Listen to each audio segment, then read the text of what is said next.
বাংলাদেশের সর্বশেষ গুরুত্বপূর্ণ আপডেট সংবাদে আপনাকে স্বাগত। শুরুতেই সংবাদ শিরোনাম, পরে বিস্তারিত। শুরুতেই জানিয়ে দিব, আমার দেশ পত্রিকার সম্পাদক মাহমুদুর রহমানের মুক্তি চেয়ে 48 ঘন্টার আলটিমেটাম। আজ ঢাকা বিশ্ববিদ্যালয়ের শিক্ষার্থীদের সংগঠন ইনকিলাব মঞ্চ 48 ঘন্টার মধ্যে মাহমুদুর রহমানকে মুক্তির আলটিমেটাম বেঁধে দিয়েছেন। তা না হলে অন্তর্বর্তীকালীন সরকারের আইন উপদেষ্টা প্রফেসর ডক্টর আসিফ নজরুলের বাসভবন ঘেরাও করার হুঁশিয়ারি দিয়েছেন শিক্ষার্থীরা। এরপর জানিয়ে দিব, নির্বাচনী রোডম্যাপ নিয়ে যা জানালেন পররাষ্ট্র উপদেষ্টা। পররাষ্ট্র উপদেষ্টা মোহাম্মদ তৌহিদ হোসেন বলেছেন, নিজেদের স্বার্থে সুসম্পর্ক রাখতে চায় বাংলাদেশ ভারত। আগামী মাসে Bay of Bengal Initiative for Multi Sectoral Technical and Economic Cooperation সামিটে দুই সরকার প্রধানের দেখা হতে পারে। এছাড়া শীঘ্রই সব ধরনের ভিসা চালু করবে ভারত। জানিয়ে দিব, পাচার হওয়া অর্থ ফেরত আনতে বিদেশে ৭১টি চিঠি পাঠিয়েছে দুদক। শেখ হাসিনা সরকারের আমলে বাংলাদেশ থেকে পাচার হওয়া $100 বিলিয়ন অর্থ ফেরত আনতে ৭১টি বিদেশি প্রতিষ্ঠানকে চিঠি পাঠিয়েছে দুদক। এই তালিকায় রয়েছে যুক্তরাষ্ট্র, যুক্তরাজ্য, অস্ট্রেলিয়া, ইউরোপীয় ইউনিয়ন সহ বিশ্বের বিভিন্ন সংস্থা এবং রাষ্ট্র। জানিয়ে দিব, সাংবাদিক হত্যা মামলায় গ্রেপ্তার দেখানো হলো গাজী গ্রুপের চেয়ারম্যান গোলাম দস্তগীর গাজীকে। বৈষম্যবিরোধী ছাত্র জনতার আন্দোলনে সাংবাদিক হাসান মাহমুদ হত্যা মামলায় সাবেক বস্ত্র ও পাটমন্ত্রী গোলাম দস্তগীর গাজীকে গ্রেপ্তার দেখানো হয়েছে। আজ নারায়ণগঞ্জ জেলা কারাগার থেকে ঢাকার চিফ মেট্রোপলিটন ম্যাজিস্ট্রেট আদালতে নেওয়া হলে মেট্রোপলিটন ম্যাজিস্ট্রেট সাইফুল ইসলাম আদালত তাকে গ্রেপ্তারের পর কারাগারে পাঠানোর নির্দেশ দিয়েছে। জানিয়ে দিব, দেশে যত অন্যায় হয়েছে তার ৯০% শেখ হাসিনা করেছে বললেন কাদের সিদ্দিকী। এবং সর্বশেষ জানিয়ে দিব, ঢাবি শিবিরের পূর্ণাঙ্গ কমিটি প্রকাশ আগামীকাল। বাংলাদেশ ইসলামী ছাত্র শিবিরের ঢাকা বিশ্ববিদ্যালয় ঢাবি শাখার সভাপতি ও সেক্রেটারি জেনারেল আত্মপ্রকাশের পর এবার পূর্ণাঙ্গ কমিটি প্রকাশিত হতে যাচ্ছে। আগামীকাল ২ অক্টোবর এই কমিটি প্রকাশ্যে আনা হবে বলে জানিয়েছে শাখাটির secretary general S M Farhad. আজ ১ অক্টোবর এস এম ফরহাদ কালবেলাকে বিষয়টি নিশ্চিত করেছেন। প্রিয় দর্শক, এতক্ষণ শুনছিলেন সংবাদ শিরোনাম, এবারে বিস্তারিত। তবে তার আগে বন্ধুরা, অনুরোধ থাকবে এই সংবাদটিতে একটি লাইক দিন। এই চ্যানেলে আপনি নতুন হয়ে থাকলে আমাদের সংবাদটি দেখতে দেখতে চ্যানেলটি সাবস্ক্রাইব করে রাখুন। কমেন্ট করে আপনার মূল্যবান মতামত জানিয়ে দিন বন্ধুরা, আপনি বিশ্বের কোন দেশ থেকে বা বাংলাদেশের কোন স্থান থেকে আমাদের সংবাদটি দেখছেন এবং শুনছেন। এবারে বিস্তারিত। মাহমুদুর রহমানের মুক্তি চেয়ে ৪৮ ঘন্টার আলটিমেটাম। আমার দেশ পত্রিকার সম্পাদক মাহমুদুর রহমানের বিরুদ্ধে আনীত মামলা প্রত্যাহার এবং নিঃশর্ত মুক্তি চেয়ে ৪৮ ঘন্টার আলটিমেটাম বেঁধে দিয়েছে ঢাকা বিশ্ববিদ্যালয় ঢাবি শিক্ষার্থীদের সংগঠন ইনকিলাব মঞ্চ। এ সময় তাকে মুক্তি না দিলে আইন উপদেষ্টার কার্যালয়ের সামনে অবস্থান কর্মসূচির ঘোষণা দেওয়া হয়। মঙ্গলবার ১ অক্টোবর বিকেলে ৪:৫টার দিকে ঢাকা বিশ্ববিদ্যালয় সন্ত্রাস বিরোধী রাজু ভাস্কর্যের পাদদেশে আয়োজিত মানববন্ধনে এই হুঁশিয়ারি প্রদান করা হয়। কর্মসূচি ঘোষণা দিয়ে ইনকিলাব মঞ্চের আহ্বায়ক শরীফুদ্দিন হাদি বলেন, স্বৈরাচারের বিরুদ্ধে আপোষহীন মাহমুদুর রহমানকে যদি ৪৮ ঘন্টার মধ্যে মুক্তি না দেওয়া হয়, তার বিরুদ্ধে আনীত মামলাগুলো যদি আইন উপদেষ্টা ব্যক্তিগত হস্তক্ষেপে বাতিল না করা হয়, আগামীকাল রবিবার আমরা ইনকিলাব মঞ্চের পক্ষ থেকে আইন উপদেষ্টার কার্যালয়ের সামনে অবস্থান নিয়ে বৃহত্তর আন্দোলনের ডাক দিব। আমরা সেদিন রক্তাক্ত হব, কিন্তু মাহমুদুর রহমান মান্নাকে মুক্ত না হলে আমরা কেউ বাসায় ফিরব না। তিনি বলেন, মাহমুদুর রহমান প্রথম ব্যক্তি যিনি ফ্যাসিস্ট হাসিনা সরকারকে নৈতিকভাবে চ্যালেঞ্জ জানিয়েছিলেন। তিনি প্রথম ব্যক্তি যিনি একজন সাংবাদিক হিসেবে, একজন সম্পাদক হিসেবে ফ্যাসিবাদের বিরুদ্ধে কথা বলেছিলেন। তিনি একাই ফ্যাসিবাদের বিরুদ্ধে লড়ে গেছেন। তিনি বলেছিলেন, শাহবাগে ফ্যাসিবাদের সূচনা হচ্ছে। এই কারণে ফ্যাসিবাদের দোসরেরা তার বিরুদ্ধে প্রতিটি জেলায় জেলায় মিথ্যা মামলা দিয়েছে। এরপর তাকে গ্রেপ্তার করে টানা ৩৯ দিন রিমান্ডে নিয়ে নির্মম নির্যাতন করেছে।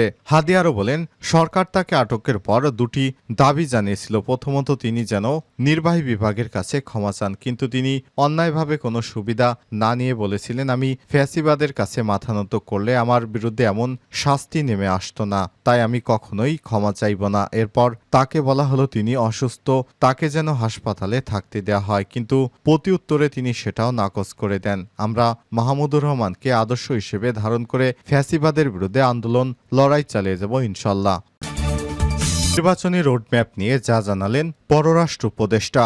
পররাষ্ট্র উপদেষ্টা মোহাম্মদ তৌহিদ হোসেন বলেছেন, নিজেদের স্বার্থে সুসম্পর্ক রাখতে চায় বাংলাদেশ ভারত। আগামী মাসে Bay of Bengal Initiative for Multi Sectoral Technical and Economic Cooperation সামিটে দুই সরকার প্রধানের দেখা হতে পারে। এছাড়াও শীঘ্রই সব ধরনের ভিসা চালু করবে ভারত। বুধবার 1 অক্টোবর এসব কথা বলেন তিনি। পররাষ্ট্র উপদেষ্টা বলেন, কমিশনারগুলো সংস্কার প্রস্তাবের পর নির্বাচনী রোডম্যাপ আসবে।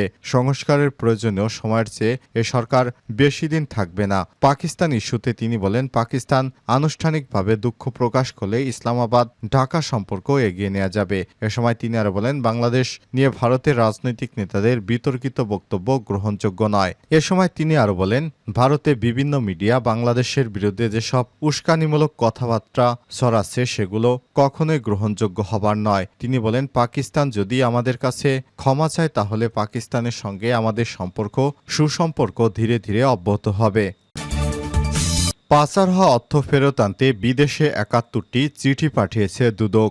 বাংলাদেশ থেকে পাচার হওয়া অর্থ ফেরত আনতে আইনগত সহায়তা চেয়ে বিদেশে ১২টি দেশে ৭১টি mutual legal assistant request MLAR পাঠিয়েছে বলে জানিয়েছে দুর্নীতি দমন কমিশন দুদক। মঙ্গলবার ১ অক্টোবর দুদকের মহাপরিচালক প্রতিরোধ মোহাম্মদ আখতার হোসেন সাংবাদিকদের এসব তথ্য জানান। ইউরোপীয় ইউনিয়নের একটি প্রতিনিধি দল আজ দুদকে আসে। তারা দুদকের কর্মকর্তাদের সঙ্গে বৈঠক করে বৈঠকে বিভিন্ন বিষয় নিয়ে আলোচনা করেন তারা। তিনি বলেন, বাংলাদেশ থেকে পাচার হওয়া অর্থ ফেরত আনতে আইনগত সহায়তা চেয়ে বিশ্বের ১২টি দেশে ৭১টি mutual legal assistant request MLAR পাঠিয়েছে দুর্নীতি কমিশন দুদক। এর মধ্যে ২৭টির জবাব পেয়েছেন তারা। আখতার হোসেন বলেন, ইউরোপীয় ইউনিয়নভুক্ত দেশে পাচার হওয়া অর্থ উদ্ধারে প্রতিনিধি দলটির কাছে সহযোগিতা চাওয়া হয়। তারাও সহযোগিতার আশ্বাস দিয়েছেন। তিনি বলেন, বেশি অর্থ পাচার করা হয়েছে ইউরোপীয় ইউনিয়নে, সুইজারল্যান্ড, যুক্তরাষ্ট্র, কানাডা, সিঙ্গাপুর, মালয়েশিয়া ও অস্ট্রেলিয়াতে। সাংবাদিক হত্যা মামলায় গ্রেপ্তার দেখানো হলো গোলাম দস্তগীর গাজীকে। বৈষম্যবিরোধী ছাত্র আন্দোলনে সাংবাদিক হাসান মাহমুদ হত্যা মামলায় সাবেক বস্ত্র পাটমন্ত্রী গোলাম দস্তগীর গাজীকে গ্রেপ্তার দেখানো হয়েছে। মঙ্গলবার ১ অক্টোবর সকাল 10:30টার দিকে তাকে নারায়ণগঞ্জ জেলা কারাগার থেকে ঢাকার চিফ মেট্রোপলিটন ম্যাজিস্ট্রেট আদালতে নেওয়া হলে ম্যাজিস্ট্রেট সাইফুল আলমের আদালত তাকে গ্রেপ্তার দেখানোর পর কারাগারে পাঠানোর নির্দেশ দিয়েছে। তিনি খিলগাঁও থানায় দায়েরকৃত সাংবাদিক হাসান মাহমুদ হত্যা মামলার ৩ নং এজাহার নামীয় আসামি। মামলার তদন্ত কর্মকর্তা খিলগাঁও থানার সাব ইন্সপেক্টর আজিজুল হক ভূঁইয়া তাকে গ্রেপ্তার দেখানোর আবেদন করে। মামলার অভিযোগে বলা হয়েছে, হাসান মাহমুদ সাংবাদিক হিসেবে কর্মরত থেকে জীবিকা নির্বাহ করতেন। বৈষম্যবিরোধী ছাত্র আন্দোলনের সময় গত ৩১শে জুলাই রাত ১:৩০টার দিকে উত্তরা মুগদাপাড়া বাসা থেকে বের হন তিনি। এরপর আর বাসায় ফেরেননি। অনেক খোঁজাখুঁজির পর জানা যায়, সাদা পোশাকধারী অজ্ঞাতনামা ৫০ থেকে ৬০ জন হাসান মাহমুদকে তুলে নিয়ে যায়। পরে জানা যায়, গোরান সাফরা মসজিদের সামনে পড়ে আছেন তিনি। ভোর ৫টার দিকে মুগদা মেডিকেল কলেজ হাসপাতালে নিয়ে গেলে কর্তব্যরত চিকিৎসক তাকে মৃত ঘোষণা করে।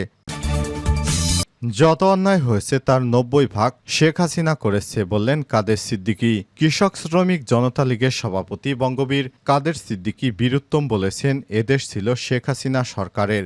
দেশে যত অন্যায় হয়েছে তার ৯০ ভাগ শেখ হাসিনা নিজে করেছেন, আর ১০ ভাগ অপরাধ যারা করেছেন তারা বাধ্য হয়ে করেছেন। এর পরিবর্তন দরকার। মঙ্গলবার ১ অক্টোবর দুপুরে টাঙ্গাইল শহরের করের বেতকা এলাকায় নিহত সেনা কর্মকর্তা তানজিম সারোয়ার নির্জনের বাসায় তার স্বজনদের সঙ্গে সমবেদনা এবং সাক্ষাৎ শেষে সাংবাদিকদের এসব কথা বলেন তিনি। কাদের সিদ্দিকী বলেন, যে দেশে একজন সেনা কর্মকর্তাকে এভাবে ডাকাত দল হামলা চালিয়ে হত্যা করতে পারে তাহলে বুঝতে হবে সমাজ কিছুই নেই, আইন কানুন বলতে কিছুই নেই। দেশটা কেমন যেন হয়ে গেছে, মানবিক মূল্যবোধ একেবারে ধ্বংস হয়ে গেছে। তিনি আরো বলেন, সেনাবাহিনীর পোশাক পরা এক মানুষের গায়ে দুষ্কৃতকারীরা যখন আঘাত করে পারে তাহলে বুঝতে হবে দেশে আইন শৃঙ্খলা বলে অথবা দেশের শাসন ব্যবস্থার প্রতি মানুষের যে শ্রদ্ধা, ভালোবাসা এবং দুষ্ট লোকের যে ভয় থাকে তা কিছুই নেই। সমাজটাকে বদলাতে হবে। এ সময় তিনি বলেন, শেখ হাসিনার আমলে যত অন্যায় অত্যাচার যাই হয়েছে তার সম্পূর্ণ দায় শেখ হাসিনাকেই নিতে হবে। এ সময় দেশে শেখ হাসিনার সময়ে সংগঠিত অপরাধের ৯০%-এরই দায় নিতে শেখ হাসিনাকে বলেন।